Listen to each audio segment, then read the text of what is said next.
J'espère que vous allez bien, j'espère que vous vous portez bien. Alors, nous venons de récupérer un document qui m'a totalement étonné. C'est un document qui a été communiqué par le ministère de l'Énergie et des énergies renouvelables, parce qu'en Algérie, on a le ministère de l'Énergie et des mines et des énergies renouvelables. Bon. Et dans les trois domaines, la gestion de ces trois domaines clés pour le développement du pays est chaotique. Le ministère existe, mais les résultats et les bilans et les actions concrètes et la croissance et les actions bénéfiques pour le pays, on les recherche toujours. Mais c'est pas grave. Le 12 juin dernier, le 12 juin 2025, le ministère de l'Énergie a adressé une correspondance à Sonatrach, Sonalgaz et Sonarem. Sonarem, nous en avons déjà parlé, c'est un groupe public qui relève du ministère de l'Énergie et des Mines et qui est spécialisé dans l'exploitation des mines. C'est un groupe assez connu, majeur. Et pas très connu, on va dire, par le grand public, parce qu'il est dans le domaine des mines, etc. Bon, mais il est, on va dire, pour les initiés, les connaisseurs du secteur de l'énergie, il est connu. Et malheureusement, c'est une ancienne société qui existe depuis 1967, Sonarem. À l'époque, ça s'appelait Barem. Ensuite, c'est devenu la Société nationale de la recherche et d'exploitation minière. Mihamnesh. Ils ont une filiale très connue qui s'appelle Sonarem et Takwin. C'est une société spécialisée dans le secteur minier. Bon, c'est pas important, c'est pas ça le plus important. C'est que dans cette correspondance, regardez ce qui est dit. Je vous lis un paragraphe. Cette correspondance a pour objet de demander aux cadres dirigeants de Sonatrach, de Sonalgaz et de Sonarem de ne plus aller en France, de ne plus se déplacer et de ne plus programmer des voyages vers la France et de ne plus passer par les aéroports français et de ne même pas faire escale au niveau des aéroports français.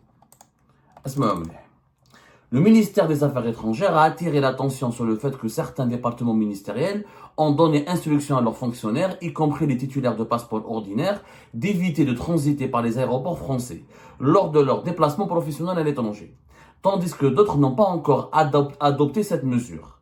À cet égard, et compte tenu de la situation actuelle marquée par une tension dans les relations algéro-françaises, et afin de prévenir tout incident éventuel lié au transit de certains cadres algériens par les aéroports français, je vous prie de bien vouloir instruire vos services à prendre les dispositions nécessaires pour éviter le transit de vos représentants ainsi que vos filiales par les aéroports français, et ce, jusqu'à nouvel ordre.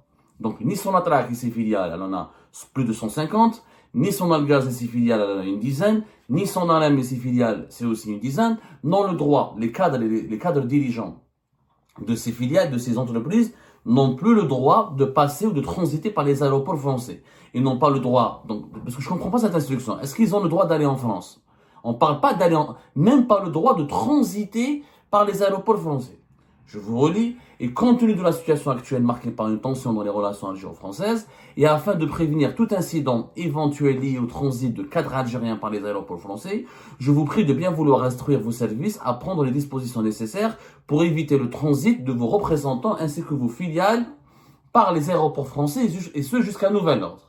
Cette instruction s'applique également aux missions organisées par des organisations régionales et internationales, même lorsque les frais de déplacement sont pris en charge par ces dernières, tout itinéraire incluant une escale dans un aéroport situé sur le territoire français devra être exclu au dûment justifié. Je vous donne une instruction, c'est la plus bizarre. Pourquoi elle est bizarre? D'abord, les cadres de Sonatrach et de Sonalgaz et de Sonarem ne sont pas des dirigeants politiques. Ils ne sont pas titulaires de passeport diplomatique. Ils ne représentent pas l'État. Ils représentent des entreprises, certes publiques, liées à l'État algérien, mais des entreprises qui sont censées être autonomes du point de vue de leur gestion. Sonalgaz, Sonatrach et Sonarem ne font pas de politique, jusqu'à preuve du contraire. Sonatrach et Sonarem et Sonalgaz font du business. Donc, vous êtes les mauvaises relations économiques entre l'Algérie et la France. Et ce qui est encore plus grave, c'est dans cette note, on demande, même quand les cadres de Sonatrach et de Sonalgaz et de Sonarem sont invités à des séminaires, à des rencontres internationales, à des ateliers organisés par des organisations régionales ou internationales, ils ne doivent pas passer par les aéroports français. Attendez, donc si quelqu'un est invité par l'OPEP, ou le pays, le Forum des pays producteurs de gaz, ou par l'OCDE, ou par une organisation de l'ONU, comme la CNUSED, ou par une organisation internationale, un patronat, ou n'importe quelle organisation internationale, une ONG, ou là une organisation étatique, ou non gouvernementale, ou un organisme de l'ONU. Donc, s'il doit passer par la France, il faut que là, le cadre algérien doit leur dire, ah, moi je suis algérien, je peux pas passer par la France. Essayez de me faire passer par un autre pays. Attendez, mais on nage en plein délire. Peut-on demander à des organisations internationales de ne pas prendre des billets d'avion à des cadres algériens parce que les cadres algériens sont interdits de faire escale ou de passer par les aéroports français? Ça n'a aucun sens. C'est-à-dire qu'avec les organisations internationales, pour les beaux yeux des dirigeants algériens, c'est par exemple, il y a un séminaire, s'il y a des ateliers, des forums, des événements internationaux en Amérique du Nord, généralement, il n'y a pas de ligne, il n'y a pas malheureusement de liaison aérienne directe entre Alger et New York, ou Alger et Washington, ou Alger et dans d'autres grandes villes de l'Amérique du Nord. Il faudrait qu'on passe il faut passer par le Canada, ou là, il faut passer d'abord par l'Espagne, ou par l'Italie. Il faut forcer les organisateurs internationaux, les organisateurs des événements internationaux, on va les contraindre à adapter les itinéraires des invités algériens selon des considérations politiques. Attendez, mais là, le problème entre l'État français et l'État algérien ne concerne que les représentants et les dirigeants de l'État français avec l'État algérien. Les entreprises privées ou les entités économiques, publiques ou privées, ne sont pas concernés par les tensions. Et cette instruction bizarre, elle parle d'incident. Attendez, moi j'ai vérifié, il n'y a jamais eu d'incident au niveau des aéroports français avec des cadres algériens. Il n'y a pas eu d'incident pour éviter tout incident, afin de prévenir tout incident éventuel lié au transit de cadres algériens. Il n'y a pas eu d'incident, il y a des incidents, il y a eu avec des diplomates algériens. La France a pris la décision de suspendre les accords de 2007 et de 2013 qui accordent des exemptions aux diplomates algériens pour leur séjour et leur déplacement sur le territoire français sans visa. Ces accords ont été suspendus, ont été gelés. Avant qu'ils soient gelés au mois de mai 2025, bien avant, au mois de mai à peu près 2025, c'était les grandes tensions entre le mois d'avril et le mois de mai, ils ont été pratiquement gelés. Auparavant, au mois de mars, depuis le mois de mars 2025, les titulaires de passeports diplomatiques algériens, quand ils viennent en France, les autorités françaises leur demandent des justificatifs. Vous avez le droit d'entrer en France sans visa, mais il faut ou un ordre de mission, ou un justificatif de ressources, ou un motif qui justifie votre séjour. Pourquoi vous venez en France? C'est tout. Si vous venez pour un motif professionnel, il faut un ordre de mission. Si pour un motif personnel, il faut une assurance, des justificatifs de ressources et une attestation d'hébergement et d'accueil. C'est tout.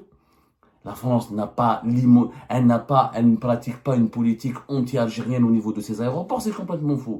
Il y a des millions d'Algériens qui vivent en France. Je connais des dizaines et des dizaines de cadres qui sont de Sonatrach, de Sonalgaz, de l'UNIM, d'entreprises privées, d'entreprises publiques qui viennent en France, qui passent leurs vacances en France, qui retrouvent leur famille en France ou qui travaillent, qui viennent pour les activités professionnelles en France. Il n'y a eu aucune mesure vis-à-vis des cadres algériens.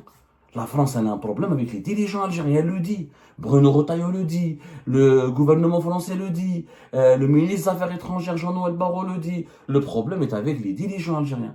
Même au niveau des visas, il y a eu une restriction légère, mais il n'y a pas eu le gel ou le gel définitif de la délivrance des visas Schengen pour la France au profit des Algériennes et des Algériens. Les Algériennes et les Algériens continuent d'avoir leur visa, continuent de venir.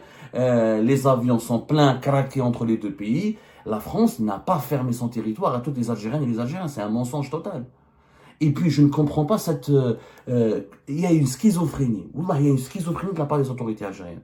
On demande aux cadres de Sonatrach et de Sonarem et de Sonalgaz de ne pas transiter par les aéroports français, alors on leur dit pas de ne pas venir en France, on leur dit de ne pas transiter par les aéroports français lors de leur déplacement professionnel à l'étranger. Mais s'ils ont un déplacement personnel, c'est autorisé. On parle de déplacement professionnel. Donc, pour des raisons personnelles, il peut y aller. Pour des raisons professionnelles, il peut même pas y aller en France, il ne peut même pas transiter par un aéroport français. Donc, cette note, elle est un peu bizarre. Alors que les déplacements des cas des entreprises de Sonatrach et de Sonalgaz, ou de n'importe quelle entité économique, elles sont régies, je dis bien, par des nécessités, par des impératifs économiques. Ils ne font pas de politique, les cadres de Sonatrach. S'il doit aller en France pour négocier un contrat important ou pour apporter de la valeur ajoutée à l'économie nationale, il doit aller en France, il doit aller en Australie, il doit aller au Burundi, il doit y aller. Il n'y a pas de motivation. Les déplacements professionnels des cadres des entreprises n'obéissent pas à des logiques politiques. Elles n'obéissent pas à des agendas politiques.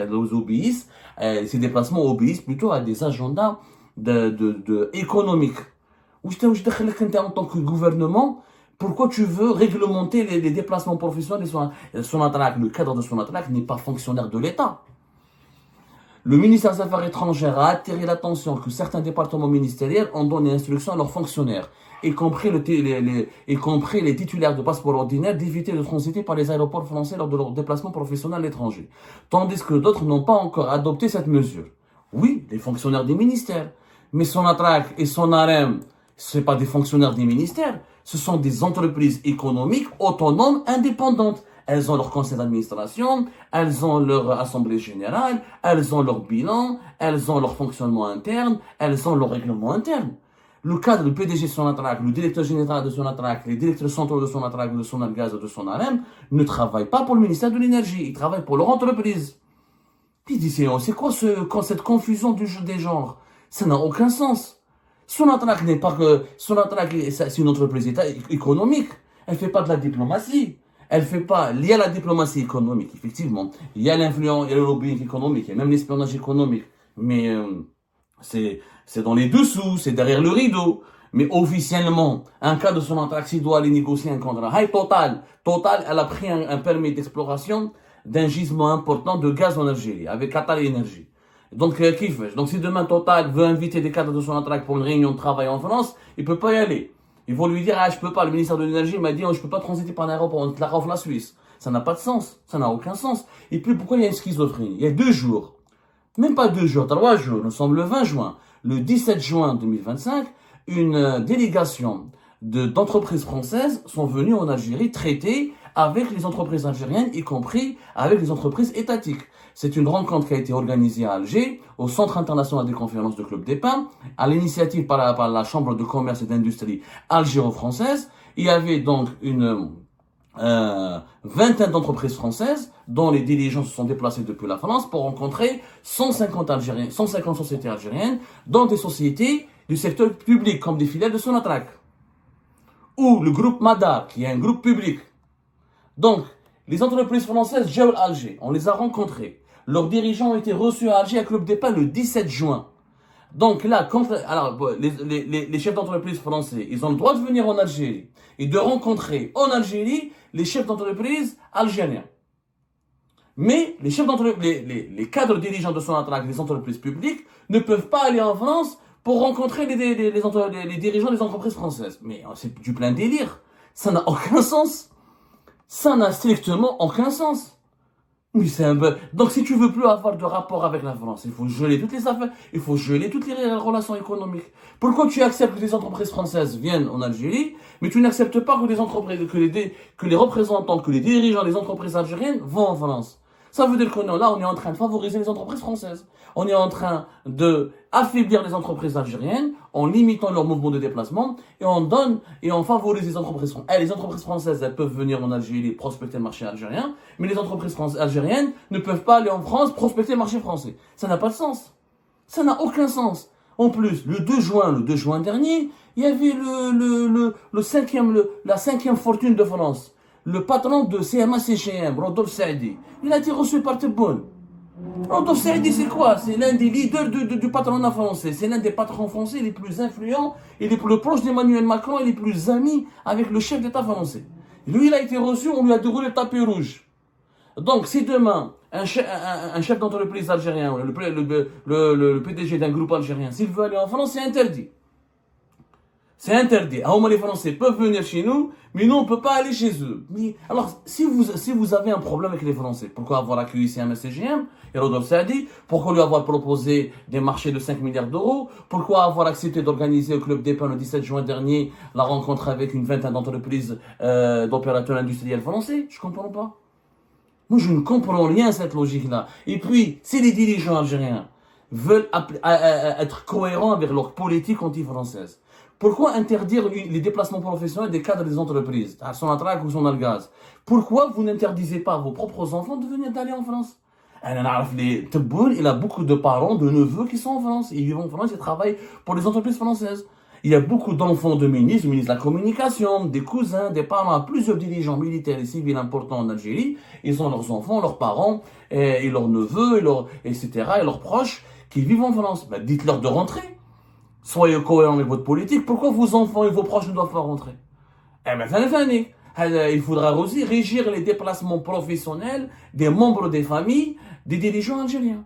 Les dirigeants algériens, tous les membres de leur famille sont en France, ou ont des cartes de séjour en France, ou ils étudient dans les universités françaises, ou ils se soignent dans les hôpitaux français, ou ils ont des appartements en France, etc. Mais les cadres de son attraque, chef, les cadres de son gaz, ou son attraque, son gaz, les cadres de dirigeants ils ne doivent pas transiter par les aéroports français. Mais ça n'a pas de sens. Ça n'a aucun sens. C'est une instruction illogique, propagandiste, qui n'est même pas conforme à la conduite, à l'attitude politique même de l'État algérien. D'un côté, l'État algérien, il ouvre le pays aux entreprises françaises, mais de l'autre côté, il empêche les entreprises algériennes d'aller en France, ou de voyager en France, ou de transiter par les aéroports français. Ça n'a pas de sens. Ça n'a aucun sens. C'est de l'absurde. La politique étrangère du pays aujourd'hui, elle est marquée par l'absurdité, les contradictions maladives et profondes, et surtout des incohérences qui témoignent d'un dysfonctionnement majeur au plus haut sommet de l'État algérien. On y a une perte de repères, une perte de bon sens. L'État algérien ne sait plus ce qu'il veut de la France, ni de ses relations. D'un côté, il lâche, d'un côté, il ouvre, d'un côté, il ferme, d'un côté, il tend la main, le lendemain, il retire sa main. Un jour, il est l'ami, il veut l'amitié de la France, le lendemain, il veut son hostilité. Dites-nous ce que vous voulez. Une fois pour toutes, quand on adopte une attitude, une doctrine, il faut l'adopter, une ligne de conduite, de façon permanente. Mais si chaque semaine, on change selon les humeurs, selon les agendas, selon les besoins et les intérêts personnels et les intérêts claniques. Ce n'est pas comme ça, malheureusement, qu'on gère un État, surtout un État de la taille de l'Algérie.